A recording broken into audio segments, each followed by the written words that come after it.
Silks శ్రీరస్తు శుభమస్తు sale ప్రతి 25,000 రూపాయల కొనుగోలుపై ఒక గోల్డ్ కాయిన్ ఉచితం.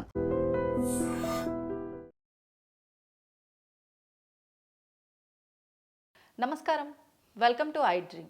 ధర్మ మార్గం విత్ విజిత కార్యక్రమానికి స్వాగతం.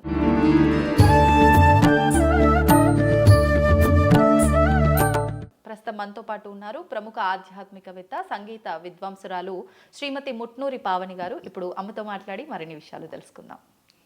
నమస్తే అమ్మా. ఆశీస్సులమ్మ. థ్యాంక్ యూ అమ్మా, thank you very much.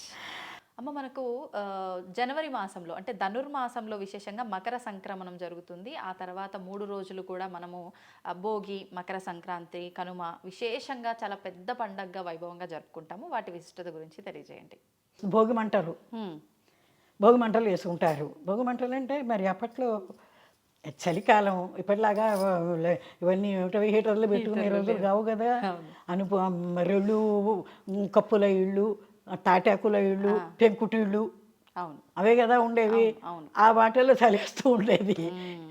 Bhogi రోజున వచ్చేటప్పటికి ఏమిటో పండగ అనేటప్పటికి అందరూ లేస్తారు ఇంటి ఉత్తర రోజుల్లో బాగా చలి ఎంత ముడుచు పడుకున్నా ఆ పండగ రోజు లేచేటప్పటికి మరి చలి ఎక్కువగా ఉంటుంది. భోగి మంటలు వేసేవారు ఓ రకంగా, అట్లా వేసేవాళ్ళు. వేసేసి ముఖ్యమైన అంతరార్థం అందులో ఏమిటంటే భోగి మంటలు వేయటంలో మనలో ఉన్నటువంటి దుష్టగుణాలు ఏవైతే ఉన్నాయో అవన్నీ వాటిల్లో వేసేసి భస్మం చేసేయాలనే ఒక మెయిన్ ఉద్దేశం ఆ భోగి మంటలు వేయటం. తర్వాత వచ్చి పండగ వచ్చింది కాబట్టి ఇంట్లో ఆ చెత్త ఈ చెత్త చాలా ఉంటాయి. పండగ వచ్చిన రోజు శుభ్రం చేసుకోవాలి కదా, అవన్నీ వదిలించాలంటే తీసుకొచ్చి భోగి మంటల్లో వేసేసి భోగి మంటలు వేస్తూ చుట్టూ పెద్దవాళ్ళు ఎవరెళ్ళడం ముందర వాళ్ళు వేసుకోవటం, పెద్దవాళ్ళందరూ కూర్చోవటం, కబుర్లు చెప్పుకుంటూ. కానీ బాగుండేది. అవతల చలి, ఈ మంట, దుప్పట్లు కప్పుకుని అక్కడ కూర్చుంటే మేము కూడా కూర్చునేవాళ్ళం కదా. అదే చాలా సరదాగా ఉండేది, చాలా బాగుండేది. భోగి మంట పైన నీళ్లు కూడా కాచుకొని చేసేవారా? ఏం లేదు, భోగి ఇదంతా వాకిట్లో వేస్తారు. వాకిట్లో ఓన్లీ చలిమంటల్లాగా మాత్రం చలిమంటల్లాగా వేస్తారు. ఇంకో రకంగా ఎందుకు వేస్తున్నారు అంటే అవి పూరిగిడుసలు అవి కాబట్టి ఆ చలికి తట్టుకోలేక తీసుకొచ్చి వేస్తున్నారని మనం ఎన్ని రకాలుగా చెప్పుకోవచ్చు. మెయిన్ అంతరార్థం ఏమిటయ్యా అంటే ఇది మనలో ఉన్నటువంటి దుష్టగుణాలన్నిటినీ వాటిల్లో వేసేసి దహనం చేయటం, భస్మం చేసేయాలి అని. ఆ భోగి మంటలు అయిపోతాయి పొద్దున. అదైపోయిన తర్వాత పిల్లలకి నువ్వుల నూనె పెట్టి ఆశీర్వదించి తలంట్లు పోస్తారు. నలుగు పెట్టి తలంట్లు పొయ్యాలి, ఆ రోజు శాస్త్రం అది. నువ్వుల నూనె పెట్టుకోవాలి నెత్తి మీద పిల్లలకి పెట్టి ఒళ్ళంతా పెట్టి నలుగు పెట్టి చక్కగా తలంట్లు పోసేవాళ్ళు పండగ భోగినాడు. అదైపోయిన దగ్గర నుంచి మధ్యాహ్నం నుంచి బొమ్మలు పెట్టేవాళ్ళు. బొమ్మల కొలువు ఇప్పుడు దసరాల్లో పెడతారు. అదంతా తమిళనాడు వాళ్ళ ఆచారం, దసరాల్లో పెట్టేది. మన తెలుగు దేశాలకు వచ్చేటప్పటికి సంక్రాంతికే ఆ బొమ్మలు పెట్టడం అది. దానిలో ఏం చేస్తారంటే ఇప్పుడు ఆడపిల్లలు కదా బొమ్మలు పెడతారు కనుక ఒక పశువు ఇది చేసేది గౌరవనుకో లేకపోతే వినాయకుడు అన్నా ఏదన్నా అనుకో, అది పెట్టేసేసి ఈ పిల్లల చేత ముందర అరేంజ్ చేస్తారు కదా బొమ్మలన్నీ పెట్టడానికి. ఆ మధ్యలో ఒక చోట ఈ ఆడపిల్లల చేత పెట్టించేసి ఇక చుట్టూ అన్నీ పెట్టేవారు. రామాయణ భాగవతాది కథల బొమ్మలు, ఏదో అరణ్యాలు, పులులు బొమ్మలు అవి అలాంటివన్నీ రకరకాల ఇప్పుడు ఆ బొమ్మలు పెడుతున్నారులే. అది ఆ రకంగా ఆ బొమ్మలు కొలువు పెట్టేవాళ్ళు. బొమ్మలకు 3 రోజులు నుంచి అక్కడ నైవేద్యం అది పెట్టడం అది ఉంటుంది. గౌరీదేవిని పెట్టారు కదా, 3 రోజులు ఉంటాయి. కొంతమంది సంకురమయ్యాన్ని సంక్రాంతి పురుషుడు అంటారు. ఆయన సంక్రమైన కొంత ఇళ్లలో ఆచారం ఉన్న వాళ్ళు పెట్టుకుంటారు. అవి కూడా పెడతారు. అందులో ఈ 3 రోజులు వాటికి చక్క మహానైవేద్యం అదంతా పెట్టడం అనేది ఉంటుంది. ఇట్లా మధ్యాహ్నం బొమ్మల కొలువు అరేంజ్ చేస్తారు. ఇది అయిపోయిన తర్వాత సాయంత్రానికి భోగిపళ్ళు. పిల్లలందరికీ అందరినీ పేరంటానికి పిలుస్తారు. మా పిల్లలకి భోగిపళ్ళు పోస్తున్నాం పేరంటానికి రండి అని ఇళ్ళకి వెళ్ళి పిలిచేవాళ్ళు. అప్పట్లో ఫోన్లు ఎక్కడ ఉన్నాయి అదే అప్పుడు సరే చక్కగా అందరూ పేరెంట్ వాళ్ళు వచ్చేవాళ్ళు. పెద్ద ముత్తైదువుల చేత చక్కగా భోగి ఇవి తిప్పి పోయిస్తూ చేస్తూ ఉండే. శశిముఖులారే మన పసిబాలులకు భోగి పండ్లు పోయుదాము, శశిముఖులారే అద్దంపు చెక్కిళ్ళు ముద్దులను కూచుండ దిద్దిన కస్తూరి తిలకామింపై మెరయ శశిముఖులారా రారే మన్న పసిబాలులకు భోగి పండ్లు పోయుదాము శశిముఖులారా రారే మోహనకారులు మదన సుందరులు రంగుగా పీటపై రాణించుచున్నారు శశిముఖులారా రారే మూడేసి దోసిళ్ళు ముదముతో శిరముపై వేడుకతో పోయుదము నేడు మన పిల్లలకు శశిముఖులారా రారే అంటే అవి తీసుకుని అంటే అవి వాటిలో ఏం కలిపేవాళ్ళు అక్షింతలు మరి శనగలు నానేసిన శనగలు రేగి పళ్ళు తర్వాత బంతిపూల రేఖలు తర్వాత వచ్చి అప్పట్లో ఇందాక దమ్మిడి అయినా లేదని ఆవిడ పాడిందని చెప్పాను చూడు ఆ రోజుల్లో దమ్మిడి అని అనేవాళ్ళు అతను నేను ఎరుగున్నా దమ్మిడి అంటే 100 దమ్మిడీలు అయితే ₹1 ఆ తర్వాత నయా పైసలు ఉన్న పేరుతో వచ్చినాయి అవి కలిపేవారు ఆ దమ్మిడి అనేవాళ్ళు అవి రాగి నాణ్యాలు అన్నమాట అవి ఓకే ఓకే అది 2 దమ్మిడీలు అయితే యాగాని ఇది ఎందుకో లెక్క ఉన్నది అంటే ₹1 అమ్మ యాగాని దాని పేరు అంతే 2 యాగానీలు అయితే ఒక అర్ధన 2 అర్ధనాలు అయితే ఒక అణ 2 అణాలు అయితే ఒక బేడ 2 బేడలు అయితే ఒక పావల ఓ పావలాకు ముందే ఇవన్నీ 2 పావలాలు అయితే ₹1 2 ₹1 రూపాయి వెండి రూపాయి నాణ్యాలు ఉండేవి ఇప్పుడు మీరు చెప్పిన ఈ బేడాలు ఇవన్నీ మీ దగ్గర ఒక్కటన్నా దాచుకున్నారా అమ్మ మా మనవరాళ్ళ దగ్గర ఉన్నాయి చెప్తోంది నిన్న ఇవన్నీ నేను మాట్లాడుతూ చెప్తుంటే నాన్నమ్మ నీ దగ్గర తీసుకున్నాము ఇవన్నీ ఎక్కడో ఉన్నాయి చూడాలంటుంది చూసి పెట్టండి అమ్మ ఈసారి మనం వీడియో చేద్దాం దాని గురించి అవునా అప్పటి నాణ్యాలు అవన్నీ రాగి నాణ్యాలు ఉండేవి అనమాట అప్పుడు ఈ దమిడీలు వేసేవాళ్ళు అందులో ₹1 వేస్తున్నారు భోగి పళ్ళ దాంట్లో వీటిలో అప్పుడు వాటన్నిటిని తీసుకుని 3 సార్లు ఇటు 3 సార్లు అటు పిల్లలకి తిప్పి ఆ భోగి పళ్ళు పోస్తారు మగ పిల్లలకి ఆడపిల్లలకి 10 ఏళ్లలోపు పిల్లలకి అందరికీ పోస్తారు ఇప్పుడు 5 ఏళ్ళు వచ్చేటప్పటికి ఏదో పెద్దవాళ్ళలాగా పోయటం మానేశారు 10 ఏళ్ల దాకా పోయొచ్చు నేనైతే మా అబ్బాయిలకి 18 ఏళ్ళు వచ్చినా కూడా దేవుడి దగ్గర కూర్చోబెట్టి పోసేదాన్ని మంచిది కదా మంచి చీడపీడ లేకుండా పోతాయి అంటారు పిల్లలకి ఆ దృష్టితోనే వీళ్ళని దేవుడి దగ్గర పెట్టేసి కూర్చోబెట్టి వాళ్ళకి పోసేదాన్ని పేరెంటాలు తెలియవని ఇంట్లో చేసేదాన్ని ఓకే ఓకే ఇప్పుడు ఇందులో ఈ రేగిపళ్ళు శనగలు ఇవన్నీ కలపడం వెనకాల ఉద్దేశం ఏంటమ్మా అంటే ఇప్పుడు రేగిపళ్ళు అంటే ఒక సూర్య దీనికి చిహ్నం అంట అది అవి నెత్తి మీద పడితే ఏదో సూర్యుడు ఆశీర్వచనము దానికి తప్పింది దాని పవర్ ఏదో వాళ్ళకి అందటము ఇలాంటివి ఏవో ఉన్నాయి ఇవన్నీ అక్షింతలు ఇవన్నీ శుభకార్యాలకి శుభానికి అన్నిటికీ వేసుకునేవే కదా ఈ దమిడీలు వాడు పోస్తుంటే మేమంతా చిన్నపిల్లలు అంత చుట్టూ కూర్చునేవాడు దమిడీలు ఏరుకునేందుకు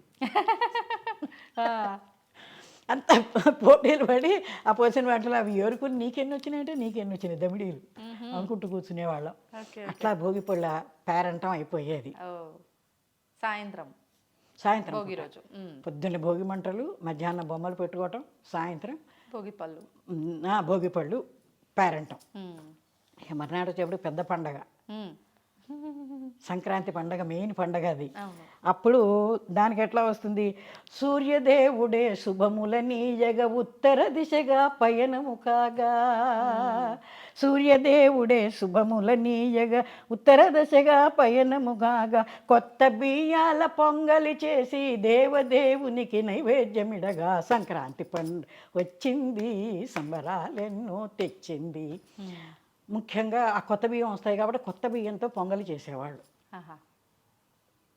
చేసి అది చేయాలి కంపల్సరిగా అది అయ్యేటప్పటికి అసలు ఈ పండుగలు వచ్చేటప్పుడు సంక్రాంతి పండుగ వచ్చిందంటే అరిసెలు ముఖ్యంగా చేసేవాళ్ళు అవునవును అది ఆ పండగలకి అవి కంపల్సరీ అవన్నీ అది అంటే ఇప్పుడు అరిసెలు చేయటం వల్ల ఉద్దేశం ఇప్పుడే కొత్తగా పంట అంత చేతికి పొంగలి చేయటము దాంతోనే ఫస్ట్ అరిసెలు చేయటం ఫస్ట్ తొలిగా చేయటం అన్నమాట అది ఏదైనా మంచి రోజు చూసుకుని ప్రారంభం చేసినట్టుగా అదే వాటిని ప్రారంభం చేసి అవి వాడుకుంటూ ఉండడం తర్వాత వచ్చేసేపటికి రైతు సోదరుల కృషి ఫలితంగా ధాన్యలక్ష్మియే గృహములకేగగా. రైతు సోదరుల కృషి ఫలితంగా ధాన్యలక్ష్మియే గృహముల చేరగా. ఆడపడుచులు తవ గంపలకు హారతులిచ్చి కానుకలందగా సంక్రాంతి పండుగ వచ్చింది సంబరా. అంటే ఏమిటి, ధాన్యం వచ్చే అందరికీ ధాన్యాలు వచ్చే రోజులు రైతులకి భూస్వాములకు కూడా వస్తాయి కదా, అవును. వస్తాయి కదా. వీటిని ఏం చేస్తారంటే ఈ పండగ ముందరే ఒక వారం రోజుల ముందరే పాతాళ్ళు తవ్వేవాళ్ళు. పాతాళ్ళు అంటే 2-3 గజాల లోతు భూమిలో తవ్వేవాళ్ళు. తవ్వేసి బాగా ఓ రూమ్ అంత మేర పెద్ద ధాన్యాన్ని బట్టి ఎక్కువ ధాన్యం దాచటానికి చేసి ఆ గడ్డి వస్తుంది కదా, వాడితో గడ్డి అంతా చుట్టూను కింద అంతా పరిచి పెట్టేవాళ్ళు. తర్వాత వచ్చేటప్పటికి ఆడపడుచుల చేత ఏం చేస్తారు, 2 పిడకలు తీసుకొచ్చి, మరి ఏమిటో దాని ఉద్దేశం తెలియదు కానీ 2 పిడకలు తీసుకొచ్చి దానికి పసుపు దారాలు చుట్టి దాని మీద పసుపు కుంకుమ పూలు ఇవన్నీ పెట్టి ఇంటి ఆడపడుచులు ఉంటారు కదా, వాళ్ళని తీసుకొచ్చి వాళ్ళ చేత ఆ పాతట్లో ఫస్ట్ పెట్టిస్తారు, వాళ్ళ చేత తవగంప అంటారు దాన్ని. ఓకే, అట్లా పెట్టించేవాళ్ళు. వీళ్ళు పెట్టేసి వచ్చిన తర్వాత ఎవరు ధాన్యం అంతా పోసేసి పైన అదే గడ్డి కప్పేసి పైన మట్టితో మూసేసేవాళ్ళు పాతాళ్ళు. మంచి మాగేవి, మంచి బలంగా ఉండేవి. అంటే ఎప్పుడు అవసరం ఉంటే అప్పుడు తీసుకోవడానికి కొంతమేర తీసేసి అక్కడి నుంచి ఒడ్లు తీసుకుని మరబట్టేసుకుని వాడుకుంటూ ఉండేవాళ్ళు. ఓకే. మా నాయనమ్మ 7 అన్నదమ్ములకి చెల్లెలు ఆవిడే. వాళ్ళకి ధాన్యం వస్తే ఇట్లాగే పాత్రలో తవగంప పెడితే ఆవిడికి అప్పట్లో బంగారాలు ఒక సంవత్సరం ఏమో చేతికి అరవంకి చేయించారు, ఓ సంవత్సరం వచ్చి కాసుల దండ, ఓ సంవత్సరం వచ్చి కంటే ఇట్లా పెట్టి ఆడపడుచు, ఆవిడొక్కతే ఆడపడుచు. ఎన్ని తులాలు ఉండేనో మీ నాన్నమ్మ గారికి బంగారం దీన్ని బట్టి? అప్పుడు ఎంత బంగారం ఖరీదు ఉందమ్మా, ఎంత ఉండేదో అమ్మ అప్పట్లో? అయ్యా మా ఎప్పుడు మన 56 పెళ్ళయింది అనుకో, 60-65 ఆ ప్రాంతాల్లోనే 73 తులం రూపాయలు బంగారం.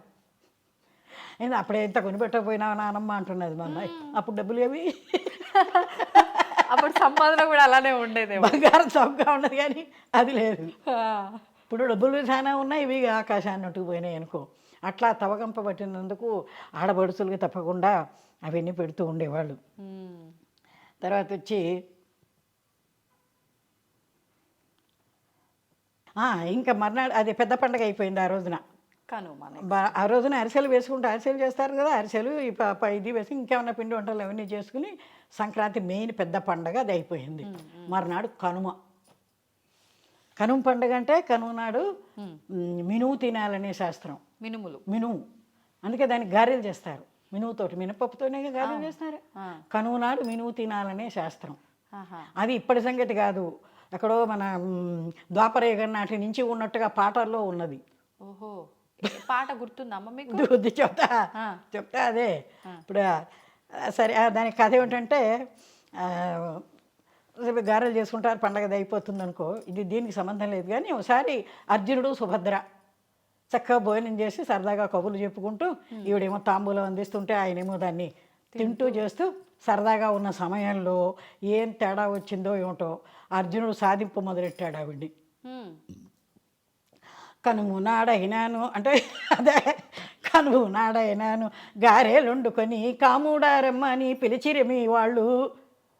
ఆవిడతో అత్తగారింటి వాళ్ళు పెళ్ళాన్ని చెప్పుతున్నాడు ఆయన. పున్నమ్మి నాడైన బూరేళ్ళొండుకొని పుణ్యుడారమ్మని పిలిచిరమి వాళ్ళు. అమావాస్య నాడైన అట్లు వండుకొని అల్లుడారమ్మని పిలిచిరమి వాళ్ళు అని. అంటే ఇప్పుడు అర్జునుడు సుభద్ర అనేటప్పటికీ మనకి ద్వాపరయుగం నాటి వాళ్ళు కదా, అప్పటి నుంచి ఉన్నదన్నమాట. ఈ కనుమ పండగ నాడు మినుము తినాలనే ఆచారం, అంతే కదా, అదే అనుకోవాలి. అప్పుడు అంతే, వెంటనే ఊరుకుంటుంది. పుట్టింటి వాళ్ళని అంటే ఊరుకుంటారా ఎవరన్నా? ఊరుకోరు కదా. వెంటనే అభిమన్యుడిని ఎత్తుకున్నది, వెళ్ళి పుట్టింటికి వెళ్ళిపోయింది. వెళ్ళిపోయి అక్కడికి వెళ్ళి మళ్ళీ అన్నల దగ్గరికి, ఇదేమిటమ్మా ఏమన్నా చేయకుండాను, కాకితో కబురన్నా చేయకుండా ఇన్ని వాహనాలు ఇన్నెన్ని ఉండగా కాలినడక నువ్వు ఎందుకు వచ్చావని అడుగుతారు వాళ్ళు. అడిగితే అదే కనుమ నాడైనాను గారెలు వండుకొని కాముడారమ్మ నీ పిలిచిరి మీ వాళ్ళు. ఈ పాట అంతా వాళ్ళకి వినిపిస్తుంది. నేను ఎక్కడ పాడను వద్దులే అనుకో, ఈ పాట అంతా వాళ్ళకి వినిపిస్తుంది. ఇట్లా నన్ను దెప్పి పొడిచాడు ఆయన అంటూ. అయ్యో అట్లాగా అమ్మా అని సరే వీళ్ళు బోల్డ్ సారే ఏర్పాటు చేస్తారు. ఏమిటి రథాలైనా గుర్రాలైనా రాజులు కదా వాళ్ళు, ఎంతంత సారీ ఇవ్వాలో అంత పెద్ద సారీ అంతా ఈవిడికి ఏర్పాటు చేస్తారు పంపించడానికి. పంపిస్తే ఈవిడేం చేస్తుంది, మరి పెద్దింటి పెద్ద వదిన పోయి వస్తానని చెప్పి ఒక్కొక్కళ్ళకి రుక్మిణి వీళ్ళందరూ ఉంటారు కదా, అందరికీ వెళ్ళొస్తానంటే సరేలే క్షేమంగా వెళ్ళిరా అని వాళ్ళని ఆశీర్వదిస్తారు. సత్యభామ దగ్గరికి వస్తుంది. ఈవిడ దగ్గరికి వచ్చేటప్పుడు ఈవిడ కొంచెం ఈవిడ బుద్ధి అంతా ఒక రకం సపరేట్ ఇది కదా సత్యభామ అంటే. అప్పుడు ఆవిడ ఏం చేసేటమ్మా ఆ మూల ఏమన్నా వాసాలు ఉన్నాయేమో అవి కూడా తీసుకుపోన్నది. ఓహో, ఇంత పెద్ద సార తీసుకెళ్తుంది, దీంతో పాటు అవి కూడా ఒక రకమైన ఈర్ష్య. అప్పుడు మళ్ళీ ఈవిడ దగ్గర కృష్ణుడికి వచ్చి అన్నయ్య అని చెప్పి ఇట్లా చెబితే, పోలేమని నీ సర్ది చెప్తాలేని అది సర్ది పెట్టి ఆ సారీ ఇచ్చి పంపిస్తా. ఇది సుభద్ర సారీ ఇంకా పెద్ద పాట, నేను ఇంపార్టెంట్ 2 ముక్కలు పాడి వినిపిస్తున్నా.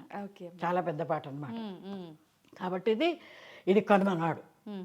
తర్వాత ముగ్గులు కూడా ఎట్లా వేస్తూ వచ్చారో తెలుసా, మల్లె పందిరి ముగ్గు, కొబ్బరి బొండాల ముగ్గు, రకరకాలు ఇప్పుడు కూడా వేస్తున్నారులే. అట్లా ముగ్గులు అయితే కలర్స్ అవి వేసి కొబ్బరి బొండాల ముగ్గు, దీపాల ముగ్గు, తర్వాత వచ్చి మన ఇది వచ్చేటప్పటికి ఇది పెద్ద పండగ, అది వచ్చేట కనుమ పండగ వచ్చేటప్పటికి రథం వేసేవాళ్ళు. ఈ విష్ణుమూర్తిని భగవంతుని ఊరేగింపు ఇది కదా, వైకుంఠ ఏకాదశి తెచ్చి ఉంటుంది కదా, అందుకని రథం ముగ్గు వేసి ఈ రథం దగ్గర నుంచి తాడు తీసుకెళ్ళి ఆ ఇంటి వాళ్ళ రథానికి కలిపేవాళ్ళు. వాళ్ళు వెళ్ళి కాదు వాళ్ళకి ఇట్లా రథం పెద్ద ఊరేగింపు అన్నమాట. ఏదో సినిమాలో రథం పక్క వీధిలో వరకు ముగ్గుపోత పోసుకుంటూ వెళ్తాం. అదే అదే అట్లాగే వేసేవాళ్ళం రథం ముగ్గు. మనాడు కనుమ నాడు వచ్చేటప్పటికి ఆ చాప ముగ్గు అని వేస్తారు. తాటాకు చాప ఎట్లా వేస్తారు, ఇట్లా ఒకదాని నుంచి అల్లినట్టుగా ఉంటుంది కదా, అలాంటి చాప ముగ్గు వేసేవాళ్ళు ఒకటో మరి దాని ఉద్దేశం. ఇది సంక్రాంతి పండగ వైభవం పల్లెటూర్లలో జరిగేటటువంటి ఇది. ఇక్కడే దీనిప్పుడే కూష్మాండ దానం అని ఇస్తారు. ఈ సంక్రాంతి పండగల్లోనే కూష్మాండం అంటే బూడిద గుమ్మడికాయ దానం ఇచ్చేవాళ్ళు. ఇచ్చి దాంతో పాటుగా బ్రాహ్మడికి దాంతో పాటుగా వాళ్ళకున్న దాన్ని బట్టి అరబస్తానో బస్తానో ధాన్యం కూడా వాళ్ళకి ఇస్తూ ఉండేవాళ్ళు దానంగా. అట్లాగే బలిచక్రవర్తి కూడా ఇక్కడికి వస్తాడని శాస్త్రం ఉన్నది. ఎందుకంటే వామనావతారంలో బలిచక్రవర్తిని పాతాళాన్ని నొక్కేస్తాడు కదా, అప్పుడు ఆయనకి వరం ఇస్తాడట, ఈ సంక్రాంతి ధనుర్మాసం రోజుల్లో నువ్వు భూలోకంలో సంచారం చేయవచ్చు అని. అందుకని ఆయన కూడా వస్తాడని ఏం చేసేవాళ్ళు, ఇప్పుడు ఈ పంటలు వస్తాయి కదా, అవన్నీ ఓ బస్తాడు ఒడ్లు అయితే ఒక చోట పెట్టేసి, ఇప్పుడు ఈ గంగిరెడ్ల వాళ్ళు రాని హరిలో రంగారాని వీళ్ళు ఎవరన్నా రాని ఏ టైంలో ఏ వేషంలో వస్తాడో ఆ బలిచక్రవర్తి, అందుకని వచ్చిన వాళ్ళందరికీ లేదనకుండా ఒక పెద్ద సోలలు తవలు మానికలు అనేవాళ్ళు అప్పట్లో, అదొకటి పెట్టేవాళ్ళు. అది పెట్టి దాంతో వాళ్ళకి ఇస్తుండమ్మా అని మాకు పిల్లలకి అప్ప చెప్పేవాళ్ళు. ఎవరు వచ్చిన దానం ఇవ్వడానికి ధాన్యం ఇస్తే ఎవరు తీసుకుంటున్నారమ్మా, డబ్బులు డిమాండ్ చేస్తున్నారు. అదే ఇప్పుడు బాబు వెనక్కి రావలే చెప్తున్నా, అసలు అప్పటి ఆచారాలు అందరూ అట్లాగే తీసుకునేవాళ్ళు కూడా. ఆ ధాన్యం అదే అందరికీ పంచిపెట్టడం ఉద్దేశం కూడా ఏమిటంటే, వాళ్ళు ఒక్కొక్కళ్ళకే దాని అనుభవం కాకుండా అది 10 మందికి దీన్ని పంచిపెట్టే ఉద్దేశం కూడా ఒకటి అందులో ఉన్నట్టుగా మనకి చెప్తారు. అందుకని వచ్చిన అందరికీ వాటిని పందారం చేస్తారు. మరి ఎంత ఉత్తరాయణ పుణ్యకాలం ఉన్నప్పుడు ఎంతో పుణ్యకాలం కాబట్టే భీష్మాచార్యుల వారు కూడా మరి అంపశయ్యలు కూర్చుని ఈ భీష్మ ఉత్తరాయణం రాంగాని అనుకుంటే, కాబట్టి ఈ ఉత్తరాయణానికి అంత విశేషం ఉన్నది అని చెప్పి చెప్తూ ఉంటారు. ఈ పండగలన్నీ ఈ రకంగా సరదాగా చక్కగా జరుగుతూ ఉండేవి. అద్భుతంగా. ఏదేమైనా ఒకప్పటి అంటే మీ కాలం నాటి పండుగల్లో ఉన్న వైభవం ఇప్పుడు లేదమ్మా. ఇదంతా ఏమిటి 70 ఏళ్ల క్రితం సంగతి, అంతే కదా. అవును నా వయసును బట్టి అంతే. అంటే సంక్రాంతి పండుగ అంటే అంత సంబరంగా అట్లా జరిగేది. సంక్రాంతి అనేటప్పటికి సరే, ఇప్పుడు వచ్చేటప్పటికి అయ్యప్ప స్వాములు, ఇప్పుడు అది కూడా మొదట్లో ఆ రోజుల్లో లేవు. మేము మా చిన్నతనంలో తెలియదు. 1960లో మేము ఇక్కడికి ఈ ఊరు వచ్చినప్పుడు సికింద్రాబాద్ వినాయకుడి గుళ్ళో ఈ తమిళియన్స్ అందరూ ఈ అయ్యప్ప మాలలు వేసుకుని దీక్షలు బట్టి ఆ వినాయకుడి గుళ్ళోకి వచ్చి అక్కడ పూజలు ఏవో చేస్తారు కదా, అప్పుడు ఫస్ట్ టైం చూసాం మేము. 60లో మేము వచ్చిన తర్వాత, ఇక్కడికి వచ్చిన తర్వాత అక్కడ వాళ్ళు తమిళియన్స్ చేయటం చూసాం. అది ఇప్పుడు చాలా గొప్ప దేవుడిగా ఆరాధన జరుగుతోంది. దాదాపు ఒక 50 సంవత్సరాలు అవుతుంది అంతే ఈ దీక్షలు ఇవన్నీ ఈ రకంగా ప్రారంభమై. మీరు చెప్పిన పరంగా అయ్యప్పదే చూసుకుంటే. ఆ. ఓ 50 సంవత్సరాల పైనే అయి ఉంటుంది.